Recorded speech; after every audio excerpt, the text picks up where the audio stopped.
Hello guys! Magandang hapon sa inyong lahat. This is your guest Pamasagari Channel. Fatal or Oza Matarders sa ngayong hapon na to, tigyan natin sabihin sa inyo ng ating mga gabay. So this is a special gabay for the month of August 19 hanggang August 25 for the sign of Scorpio. So Scorpio, welcome to my channel. Ano kayang messages, advices, and spirit guides ang ating masasagot for today's video? Kanino kayang energy or kaganapan sa buhay ng mga Scorpio signs ang ating mga hagilap? So guys, this reading is a general reading lamang, hindi lahat makaka-resonate. Kunin lamang po ang makaka-relate sa inyo. And comment down below kung kaninong energy ang ating nasagap.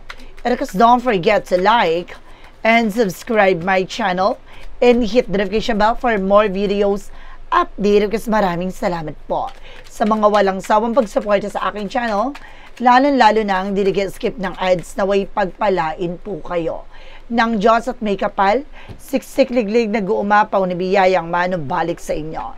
So let's see guys, no? What is the messages, advice ng ating angel spirit for the sign of Scorpio? So let's see and watch this. Ano kaya kaganapan sa buhay ng mga Scorpio signs ang ating mga hagilap, no? So there's something guys with a 6 of coin. Wow! Magtutuloy-tuloy na raw about sa finances. No, gaganda ng takbo ng iyong pagkakaperahan. Resource of income, magiging balance at control. Now, because there's something that's our moment for major changes. Some of you guys, no, may mga bagay na unti-unti nang mababago, unti-unti nang mag-iiba.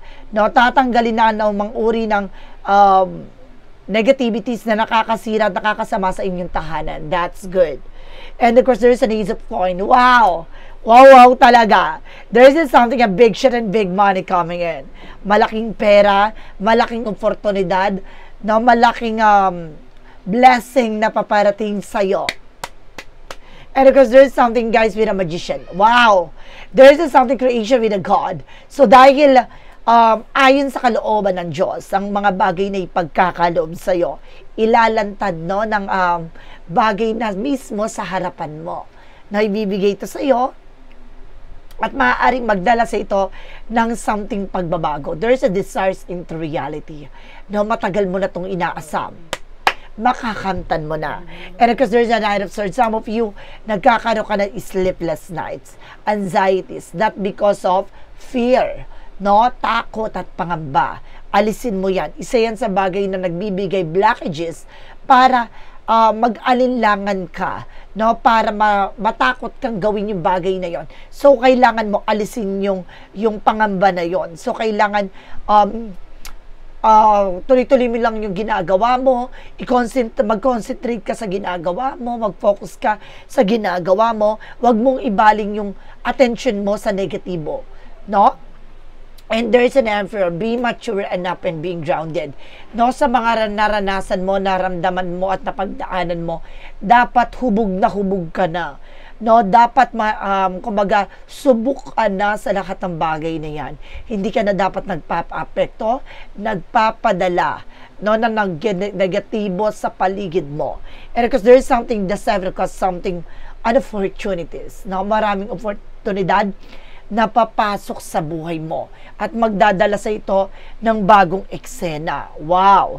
And because there is something guys with a chariot card, maraming paparating, maraming darating na pagbabago. Ito na yung panahon at pagkakataon na maaaring ma-revealed, no, mabuo ano man yung bagay na nasira sa buhay mo. And because there is something with a page of wands, may magandang balita. Some of you makakatanggap ka ng phone call and messages and email na magdadala sa iyo ng malaking offer, malaking opportunities, malaking pera. And because there's a magician represented with the Eight of Wands, a fast communication and fast moment. So parang sinasabi dito, parang mayroong magre-report, may magbibigay ng impormasyon na this is the moment, no? Yung matagal mo nang hinihintay na travel, transaction, communication is here. So makakamtan mo na. No, matagal mo tong gustong mangyari ay maaaring maisakatuparan mo na. And there's a Four of Swords, something in the intuition. Some of you guys, nananaginip ka ng kung ano-ano. No? Maaaring pag natutulog ka, nagigising ka some of nowhere.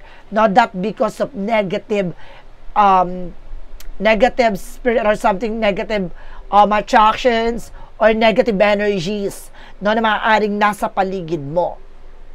Kaya ka rin balisa, no? Hindi makatulog na maayos, nagigising ka sa madaling araw, or kapag natutulog ka, parang bigla ka na lang magigising ng alanganing oras. And of course, guys, meron naman akong sense dito na nanaginip ka ng kung ano-anong bagay. And there's a page of coin. So there's something investment. So there's something invest wisely. So magkakaroon ka ng bagong proyekto, plano, at itong bagay na ito bubuuin mo ng may paninindigan at may paniniwala sa sarili mo. Malakas ang loob mo na this time. So there's something, guys, with a hyphen for a lesson learned. So marami kang pang bagay na dapat natutunan or matutunan. No? At maraming opportunities na darating sa'yo na handa ka dapat sa leksyon at mga challenges na yan. No? Kailangan na hindi ka nagkakaroon ng takot at pangamba sa mga pinagdadaanan mo, bagkus alam mo na may ibig sabihin yan. And of course, there is something, guys, with a Three of Coin, celebration. Maraming mga celebration na magaganap dito at maraming parating talaga na kaligayahan na may ngiti sa iyong mga labi na nag-uumapaw ang saya at kilig. And of course, there is something, the Eight of Swords. No, there's a lot of toxic and negativities around you. Napapalibutan ka ng toxic talaga dito. No, negative. So, kailangan mong palayain ang sarili mo sa negatibong mundo. And of course, guys, there's something that Six of Wands for victory. So, some of you magtatagumpay ka talaga. No, may mga bagay na may sasakatuparan mo na.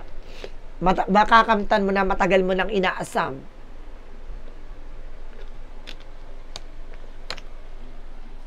And of course, there's something, a victory represents something, a winning gain. So, talaga ipapanalo mo. And there's a Knight of Wands for slow and steady. Matuto tayo maging mahinahon. Huwag kang maging aggressive. Kaya ka nagkakaroon din ng anxiety, sleeplessness dahil minamadali mo. No, gusto mo agad-agad, kailangan mo kumalma. No, the more na magiging eagerness or aggressive ka, the more na mag-fail. The more na magkakaroon ng delays and cancellations. And there's a Knight of Cups, there's an offer. Maraming offer na paparating sa'yo. Etong offer na to kailangan pag-iisipan mo. Be mature enough and being grounded. Huwag kang padadala sa tensyon. Now, for the outcome, there's the world. Babaguhin na yung mundo mo. Babaguhin na yung situation mo. Magsasucceed ka na sa mga pangarap mo. And of course, there's something, the Queen of Wands, by confident. So, lalakasan mo na loob mo. Magiging matapang ka na subukan ng mga bagong opportunities. Maraming paparating na handa ka ng matuto. Now, there is something that's to observe. There's a decision that you need to make. Now, there's a blindfold na maaaring nagbubulag-bulagan ka sa paligid mo o may mga bagay na alam mo na nagsusyunga-syungahan ka na lang. No, kaya kailangan matuto tayo magdesisyon, putulin mo na ano man yung bagay negatibo na na-attract mo, kaya nagkakaroon ng delays and cancellation sa buhay mo. And there's a Two of Coins with balance. Timbangin mo yung mga bagay na makakatulong sa'yo. Magtatagumpay ka, makukuha mo yung gusto mo makuha, at maaaring makakaalis ka na sa posisyon mo. Kailangan mo lang balansehin ng mabuti ano man yung bagay or opportunities na meron ka. No, manage and control wisely. And there's the Lover, is connected with your love life. So there's something slow and steady. No, ibig sabihin dito, guys, no, matuto kayo maging mahinahon sa mga bagay na ginagawa niyo with your person.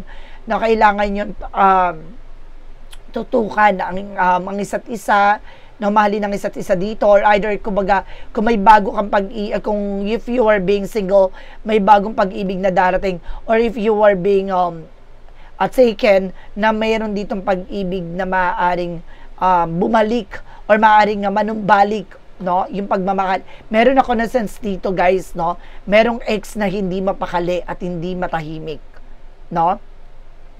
And of course, there's something, guys, with the Queen of Coins. So there's something security. Maging secure ka sa mga pangarap mo. Sa lahat ng bagay na gusto mong gawin. Lahat ng bagay na gusto mong tuparin. Maging ingat ka sa mga plano at mga gusto mong mangyari sa buhay mo. No, wag ka na mag-share ng information with other people dahil some of them, there's an evil eye. No, naiinggit sila sa'yo. So, let's see what is the additional messages for finances and career, love life at kalusugan. Let's watch this. Okay, guys, let's see. Pagdating naman tayo sa finances and career, na shuffle lang tayo ng very light.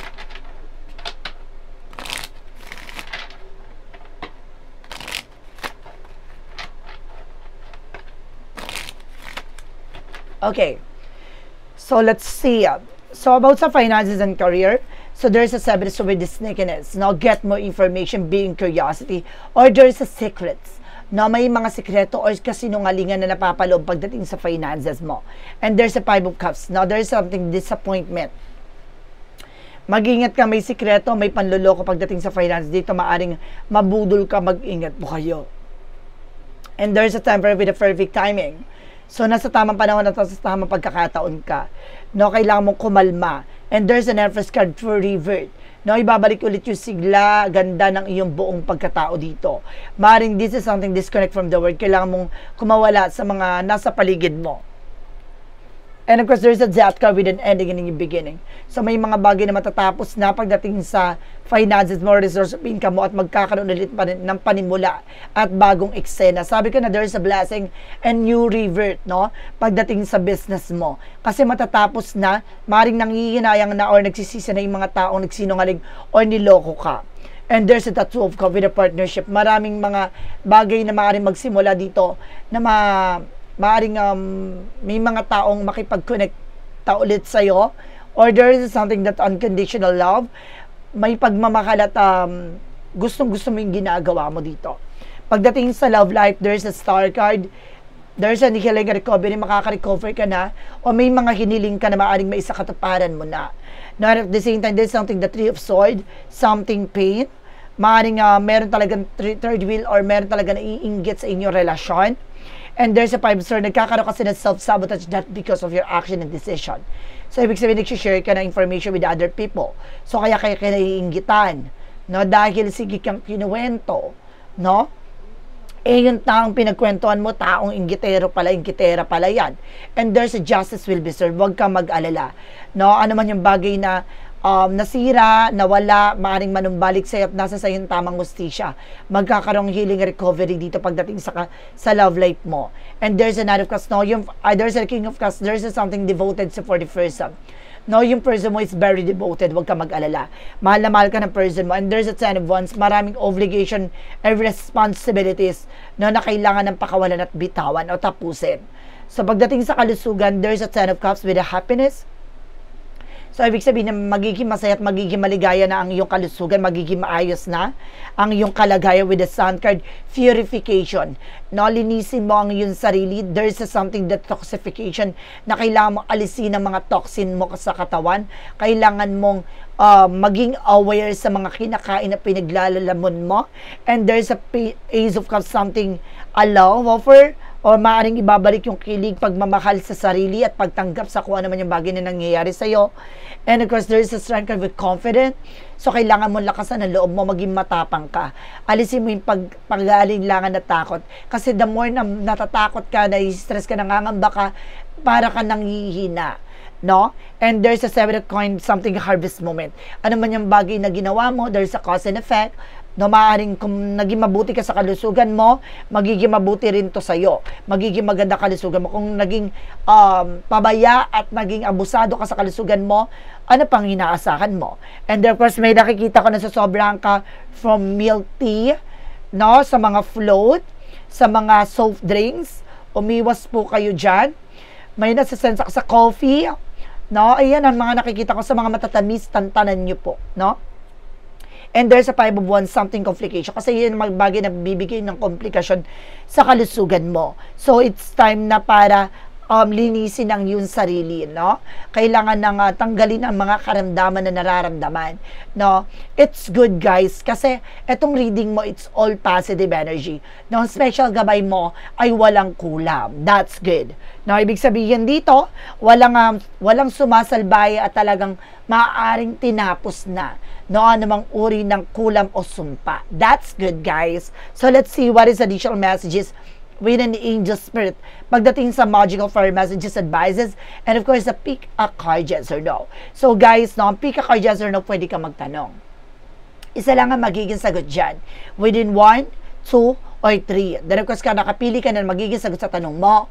Comment down below kung ano number na pili mo, malalaman mo sa dulo ng reading na to. At maraming salamat po sa mga nag-share ng aking videos sa anumang uri ng social media platforms. At maraming salamat po sa mga bagong subscriber, followers natin saan man sulok ng mundo. So let's see what is the magical fairy messages and advices. So let's watch this. Okay guys, welcome back. Nandito na tayo now with the magical fairy messages represent what? Alamin natin guys kung ano yung ano pang mensahe sa ng ating gabay. And there's the son. Maaring nag-iisa kang anak na lalaki, or maaring panganay kang lalaki, or maaring bunso kang lalaki o gitna kang lalaki na anak, or maaring may anak kang lalaki dito. No? Or there's an affirmation na always being positive and just being optimistic. Na manatili kang positibo para ma-attract mo yung positive energy. And there's a spring, there's a blossoming. May paglago. No? May pagyabong ng iyong buhay at pagkatao. What is the yin and yang oracle card? So there's an action and new beginning. So magsisimula na. Kailangan mong kumilos, gumalaw. No? Magkakaroon ka ng bagong eksena. And you are also dealing with the ease of earth. Taurus, Virgo, Capricorn. Maaring yung first name is Taurus, maaring Virgo, or maaring Capricorn. No, and because some of you guys cross-watcher out there, no? Cross-watcher out there, welcome to my channel. So, there is an ego and pride. Alisin mo yung pride, ego, yung luho, bisyo. Yan. For synchronicities, there is a bloom. May pagyabong talaga, no? May pagsibol ng magandang eksena sa'yo. May pamukadkad. And there's a crystal and vision. Alam mo na. May intuition and of course, hinahala ka na. There's an instinct. No, because there's something root. Alam mo na yung pinanggagalingan, yung ugat ng eksena. Alam mo na. Lahat-lahat. So, that's good, guys. No? So, let's see what is a romance angel with a mystic love oracle deck. So, represent with a single parent. Some of you, you're also a single parent. And of course, there's an ex-lover. So, may ex dito talaga. No, may ex dito na maaaring bumalik or merong hindi pa nakaka-move on. And there's a hook up one night stand. Na umiwas ka sa mga one night stand, baka matukso kayo. What is Archangel Michael messages? Detach from this situation. Kailangan mo na makalaya sa hindi maganda sitwasyon. Diba? Palayain mo yung sarili mo sa negatibo, drama, lungkot. Kailangan mong i-embrace yung bagong eksena, maging maligaya ka sa posibilidad na mangyayari sa'yo. No? Let's see what is the Jesus loving quote said. Your heavenly Father know that you have need all of this. Alam ng ating Panginoon na lahat ng bagay na yan ay kailangan mo, no, sa buhay mo, paring ipagkakaloob niya ito sa iyo. What is an angel's number? Represent, guys, with a 1414 with a light off. Focus on your need, desires, and habits. Everything is more accessible with a light attitude. You will be blessed with the new opportunities, a new friend, or an opportunity or addition to your family. Good vibes will speed up in the process. See, tulad ng sinasabi ko, pag positibo ka, ma-attract mo yung positibo hanggang sa ma-solusyonan mo na yung mga problema mo. So, yun yung sinasabi kanina na kailangan mo pakawalan ang yung sarili sa negatibong mundo. No, yung drama, lungkot, yung takot, kailangan mo yung pakawalan. So, kailangan mong magkaroon ng respect at discipline to you and with your family. And there's a looking. Seek and you shall find. So, kung hindi mo hahanapin, hindi mo makikita. So, kailangan mo ng charms and protections, no? Para nang sa ganun, magtuloy-tuloy na ang pasok ng pera sa'yo. What lies beneath will your future?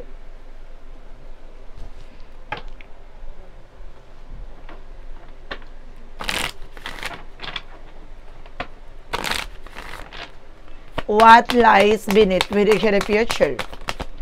Recording, announcement, revealing. So, talaga pinapakita at binabahagi dito, no? Na malalantad. Ano man yung bagay na para sa'yo, talaga ibabahagi, ipapakita, ipapaalam na sa'yo. There is a clarifying for a love situation.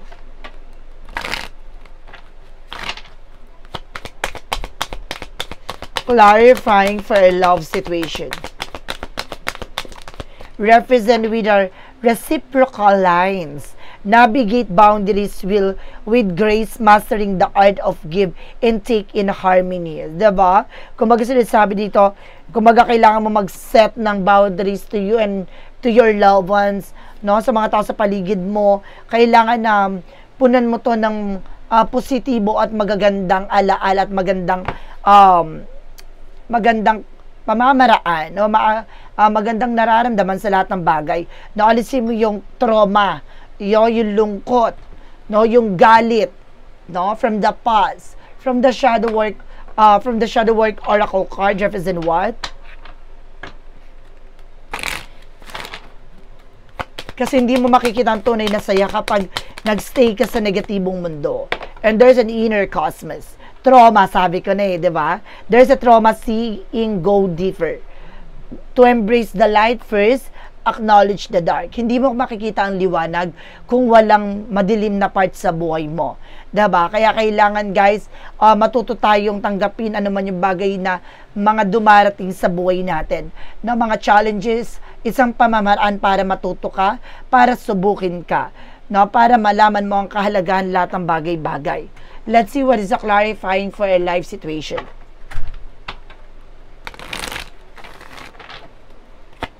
For clarifying for a life situation.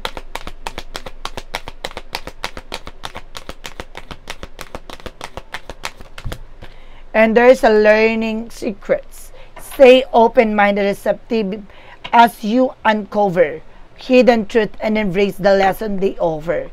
Si matuto ka, no? Na matuto tayong isikreto ano man yung bagay na gusto nating gawin sa buhay natin. Kasi may mga bagay dito na hindi talaga natutuloy. Bagkos talaga hinakarang ng negatibo sa paligid natin. Maraming evil eye talaga, guys. No, hindi na natin maiiwasan yan. So, kailangan lang natin proteksyonan ng ating sarili. Magkaroon ng mga charms and protection nang sa ganun, hindi na natin ma-attract yung mga negative na nasa paligid natin. And of course, yung mga information regarding sa mga plano, pangarap mo, no, wag ka nag-share ng information with other people. What is the path of the light represent what?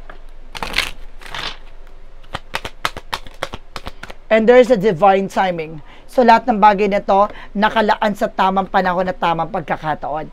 No, just wait for perfect timing. So, I trust the perfect timing of the universe. Everything unfold as it should. And every moment is aligned with my soul path. I release impatience and embrace the flow of life, knowing that I am always exactly where I need to be. Ano ba talaga yung karapat-dapat sa iyo? Dadaling ka, no, kung saan na itong bagay na ito makakabuti sa iyo. Huwag kang magmadali. Hantayin mo yung tamang pagkakataon dahil ibibigay sa iyo yung mga bagay na karapat-dapat sa iyo. The more na pinipilit, the more nagmamadali, the more na magkakamali, hanggang sa magsisi ka dahil sa mga mga desisyon mo. So guys, let's see what is a pick a card, yes or no. So let's watch this. Okay, let's see what is a pick a card, yes or no. Naalamin na natin yung magiging sagot sa tanong mo. So let's start tayo with the number 1. Kung sino yung mga nakapili na number 1, ito yung magiging sagot sa tanong nyo. Number 1 please, guys. Angel Spirit. And there is a yes. Fulfilling your desire, being refreshed, moving. So, ito na, no, maring may sa katuparan na ano man yung bagay na inaasam nyo, at maring manumbalik, no, at unti-unti nang makagalaw at makakilos kayo sa mga bagay na nangyari sa iyo from the past. And there is a no with the number 2. Stormy relationship, trouble, strike, uproar. No, hindi mo kailangan makipagtalo, makipagbangayan with your partner, no, lalo-lalo sa mga tao sa paligid mo, bagkus kailangan maging tahimik ka sa lahat ng bagay. No, hindi lahat ng makikipag kumbaga balyahan, makikipag sagutan ay maaaring nananalo, no? Some of them nas lalo mo pinapakita ang kahinaan mo, no? Dahil mas maganda yung tahimik, dahil hindi nila alam kung ano yung hinaingor talagang nararamdaman mo, at lalo silang nabubuang, no? Natatakot, nangangamba, ano ba talaga yung nararamdaman mo, at ano ba talaga yung hakbangin na gagawin mo, no? Mangangapa sila. And number 3, there is a no again. You can fake it now. What glitters isn't gold. Hindi mo mapapeke ang mga bagay-bagay dahil ang kailanman ang ginto ay hindi magiging silver, diba? Kaya kailangan kikinang yan talaga, no? Kung ito ay ginto, talagang lilinaw at lilinaw yan kung talaga ito ay totoo. No, parang sinasabi, glitter isn't gold. No, kung ito ay totoo o peke. So hindi mo kailangan i-pretend kung ano man yung bagay na meron ka, bagkus ipakita mo kung sino ka talaga.